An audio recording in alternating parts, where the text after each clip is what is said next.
ముళ్ళును ముళ్ళుతోనే తీయాలి, శత్రువును తన ఎత్తుగడలతోనే చిత్తు చేయాలి. ఇప్పుడు మోడీ సర్కార్ అమలు చేస్తున్న మాస్టర్ బ్లాస్టర్ ప్లాన్ ఇదే. సాధారణంగా పాక్పై భారత్ చిన్న దాడి చేసినా ముస్లిం దేశాలు ఏకమై ఢిల్లీని టార్గెట్ చేస్తాయని ఇస్లామాబాద్ ఇన్నాళ్లు విర్రవీగేది. కానీ ఇప్పుడు సీన్ రివర్స్ అయింది. పాకిస్తాన్ను దెబ్బ కొట్టడానికి భారత్ ఆయుధాలు పట్టాల్సిన అవసరం లేకుండా పోయింది. పాక్ పాత మిత్రుడినే ఒక బ్రహ్మాస్త్రంలా భారత్ మార్చుకుంది. దశాబ్దాలుగా పాకిస్తాన్కు వెన్నుదన్నుగా నిలుస్తున్న శక్తివంతమైన ఇస్లామిక్ దేశం ఇప్పుడు భారత్కు అత్యంత సన్నిహితంగా మారింది. పాకిస్తాన్ దేశానికి ఆ ముస్లిం దేశం చుక్కలు చూపుతుంది. ఇంతకీ పాక్ను వెంటాడుతున్న ఆ ముస్లిం దేశం ఏది? పాక్ ఆశపడిన ఇస్లామిక్ నాటో ప్లాన్ని భారత్ ఎలా చెల్లాచెదురు చేస్తుంది? ఆ 3 గంటల పర్యటనతో దక్షిణాసియా రాజకీయాలను మోడీ ఎలా మలుపు తిప్పారు? Let's watch.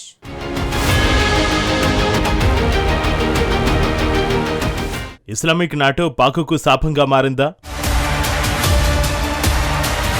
పాక్పై భారత్ చేసిన ఎకానమిక్ స్ట్రైక్ ఏంటి? పాక్ను ముంచేస్తున్న ఇస్లామిక్ దేశం ఏది?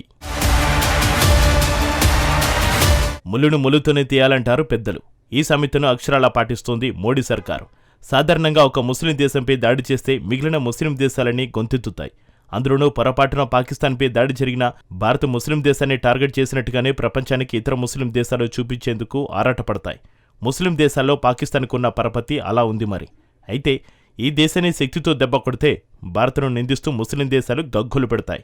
అందుకే భారత ప్రభుత్వం తన స్టైల్ మార్చింది. పాకిస్తాన్ శక్తితో కాదు యుక్తితో కొట్టాలని నిర్ణయించింది. అంటే ముస్లిం దేశంపై భారత్ దాడి చేస్తే ఇతర ముస్లిం దేశాలు అండగా వస్తాయి. ఇక్కడే భారత్ రూటు మార్చింది. ముస్లిం దేశాన్ని మరో ముస్లిం దేశంతో దెబ్బ కొడితే వచ్చే కిక్కే వేరు. అందుకే భారత్ ఈ రూటును ఎంచుకుంది. నిజానికి ఇలాంటి అవకాశాన్ని పాకిస్తాన్ ఇచ్చిందంటే ఆశ్చర్యం కలగక మానదు. పాకిస్తాన్ను దెబ్బకొట్టే ఛాన్స్ ఆ దేశమే భారత్కు ఎలా ఇచ్చింది అన్న సందేహం వస్తుంది కదూ. ఇప్పుడు ఆ వివరాల్లోకే వెళ్దాం. నిజానికి ముస్లిం దేశాలన్నీ ఐక్యంగా లేవు. కొన్ని ముస్లిం దేశాలకు మధ్య పచ్చగడ్డి వేస్తే బగ్గుమంటుంది. ఉదాహరణకు సౌదీ అరేబియా, ఇరాన్ను తీసుకోండి. ఈ 2 ముస్లిం దేశాలే అయినా వాటికి జాతి వేరం ఉంది. సౌదీ అరేబియా సున్నీ ముస్లిం దేశం, ఇరాన్ మాత్రం షియా ముస్లిం దేశం. పశ్చిమాసియాలో ఈ 2 దేశాలు బద్ధశత్రువులంటే నమ్మండి.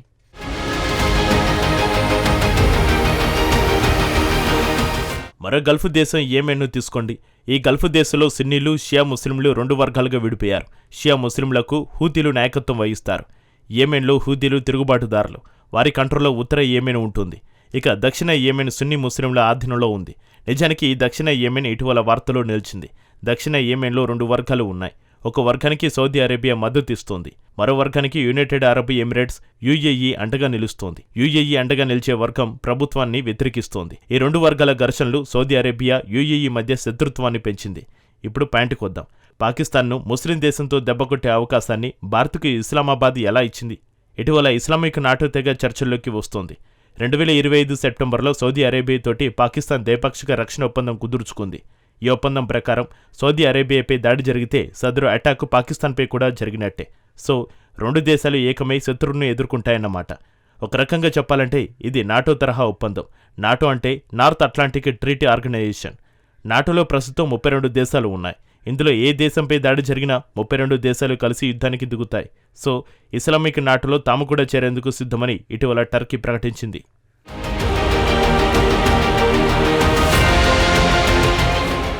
ఇస్లామిక్ నాటో బలపడితే ఆటోమేటిక్గా సౌదీ అరేబియా కూడా బలపడుతుంది. ఇది యుఏఈని తీవ్ర కలవరానికి గురిచేస్తుంది. నిజానికి ఇన్నాళ్ళు గల్ఫ్ దేశాలు తమ రక్షణ కోసం అమెరికానే నమ్ముకున్నాయి. కానీ అమెరికా అధ్యక్షుడిగా డొనాల్డ్ ట్రంప్ వచ్చిన తర్వాత రాజకీయాలు పూర్తిగా మారిపోయాయి. అత్యంత సున్నిహిత మిత్ర దేశాలైన యూరోప్నే ట్రంప్ పట్టించుకోవడం లేదు. గ్రీన్లాండ్పై ఆర్మీ దాడికి కూడా సిద్ధమని ట్రంప్ 3 వారాలుగా యూరోప్ను కలవరానికి గురిచేశాడు. గ్రీన్లాండ్ అనేది నాటో దేశమైన డెన్మార్కు చెందిన ద్వీపం. నాటోకే భద్రత లేనప్పుడు తమకు అమెరికా ఎలా రక్షణ కల్పిస్తుందని అరబ్ దేశాలు సందేహిస్తున్నాయి. అందుకే ప్రత్యామ్నాయ మార్గాలను అన్వేషిస్తున్నాయి. అందులో భాగంగా నాటో తరహాలో ఇస్లామిక్ దేశాలకు రక్షకుడిగా ఉండేందుకు పాకిస్తాన్ ప్లాన్ వేసుకుంది. అయితే అరబ్ దేశాలతో భారత్కు సన్నిహిత సంబంధాలు ఉన్నాయి. కానీ పాకిస్తాన్తో ఆయా దేశాలు అంటకాగితే భారత్కు కూడా కష్టాలే కాదు, నష్టాలు కూడా తప్పవు. అయితే ముస్లిం దేశాలను ఐక్యత లేదన్న విషయం ముందే చెప్పుకున్నాం. పాకిస్తాన్ ఆధ్వర్యంలో ఇస్లామిక్ నాటో ఏర్పడితే తమకు ముప్పని యుఏఈ భావించింది. సాధారణంగా అగ్రదేశాలంటే అమెరికా, చైనా, రష్యాగానే అందరూ భావిస్తారు. కానీ వరల్డ్ స్ట్రాంగ్ మిలిటరీ పవర్స్ను తీసుకుంటే మాత్రం ఈ జాబితాలో భారత్ ముందు వరుసలో ఉంటుంది. మొదటి 3 స్థానాల్లో అమెరికా, రష్యా, చైనా ఉంటాయి. వరల్డ్ స్ట్రాంగ్ మిలిటరీలో భారత్ 4 స్థానంలో ఉంది.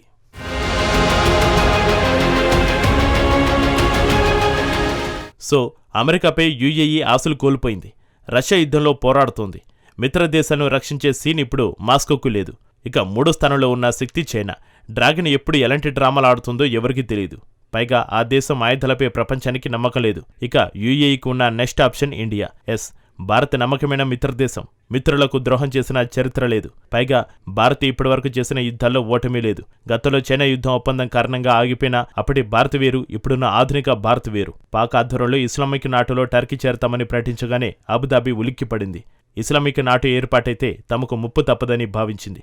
దీంతో యుఏఈ అధ్యక్షుడు Sheikh Mohammed bin Zayed Al Nahyan sudden గా భారత్కు వచ్చారు. ఆయనను షార్ట్గా MBZ అని పిలుస్తారు. ఇక్కడ ట్విస్ట్ ఏమిటంటే ఇది ముందే షెడ్యూల్ చేసుకున్న పర్యటన కాదు. పైగా MBZ కు స్వాగతం పలికేందుకు ప్రధాని నరేంద్ర మోడీ స్వయంగా ఎయిర్పోర్టుకు వెళ్లడం ప్రపంచానికి షాక్ ఇచ్చింది. దక్షిణాసియా భౌగోళిక రాజకీయాలను ఈ పరిణామం కుదిపేసింది. ప్రధాని మోడీతో చర్చించిన MBZ భారత్లో 3 గంటలు గడిపారు. ఈ 3 గంటల కోసం MBZ ఏకంగా 7 గంటల పాటు ప్రయాణం చేసి వచ్చారంటే పరిస్థితి ఎంత తీవ్రంగా ఉందో ఇట్టే అర్థమవుతుంది.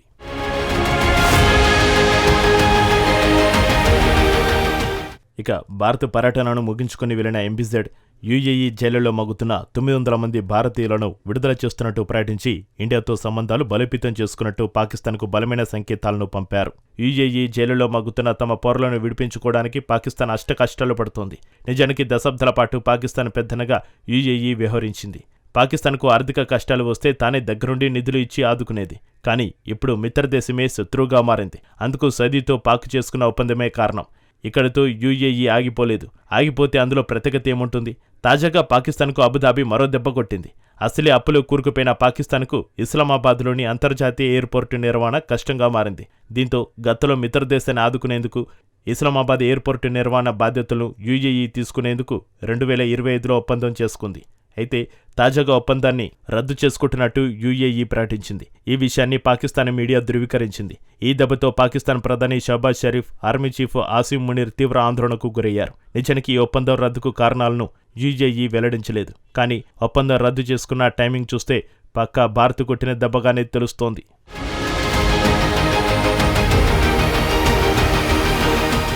పాకిస్తాన్ ఆయుధాలతో కాదు, తన మిత్రదేశాన్ని అస్త్రంగా మార్చుకుని భారత్ కొట్టిన దెబ్బ మామూలుగా లేదు. ఈ దెబ్బకు పాకిస్తాన్ తమ అంతర్జాతీయ విమానాశ్రయాన్ని మెయింటైన్ చేయలేక మూసుకోవాల్సిన పరిస్థితి ఏర్పడింది. నిజానికి అంతర్జాతీయ విమానాల నిర్వహణ కూడా పాకిస్తాన్కు గగనంగా మారింది. వాటిని కూడా విక్రయించాలని 3 ఏళ్లుగా పాకిస్తాన్ ప్రయత్నిస్తోంది. కానీ వాటిని కొనుగోలు చేసేందుకు ఒక్క దేశం, సంస్థ కూడా ముందుకు రావడం లేదు. సో ఇస్లామిక్ నాటోతో భారత్ను దెబ్బకొట్టాలని ఎత్తుగడ వేసిన పాక్కు ఢిల్లీ తెలివిగా చెక్ పెడుతోంది. ఉగ్రదేశం ప్లాన్లను ముస్లిం దేశంతోనే చిత్తు చేస్తోంది. పాకిస్తాన్, యుఏఈ మధ్య ఒకప్పుడు బలమైన సంబంధాలు ఉండేవి. నిజం చెప్పాలంటే 1980లో ఎమిరేట్స్ ఎయిర్లైన్స్ స్థాపించడానికి పాకిస్తానే సాంకేతిక సాయం, సిబ్బందిని అందించింది. ఇక్కడ మరో విషయం ఏమిటంటే ఎమిరేట్స్ తొలి విమానం దుబాయ్ నుంచి కరాచీకి వెళ్ళింది. కానీ అంతర్జాతీయ రాజకీయాల్లో శాశ్వత మిత్రులు, శాశ్వత శత్రువులు ఉండరని అంటారు. అందుకు యుఏఈ ప్రత్యక్ష నిదర్శనం. మతం కన్నా మనుగడ ముఖ్యమని యుఏఈ చాలా తొందరగానే తెలుసుకుంది. అందుకే తమ శత్రువుకు మద్దతిస్తున్న పాకిస్తాన్ను అంటకాగితే మనుగడకే ముప్పు తప్పదని యుఏఈ భావించింది. ఏ ఎండకు ఆ గొడుగు పట్టే పాకిస్తాన్ను నమ్ముకుంటే చావు దెబ్బ ఖాయమన్న అభిప్రాయానికి వచ్చింది. అందుకే భారత్తో దోస్తీని మరింత బలోపేతం చేసుకోవడానికి సిద్ధపడింది.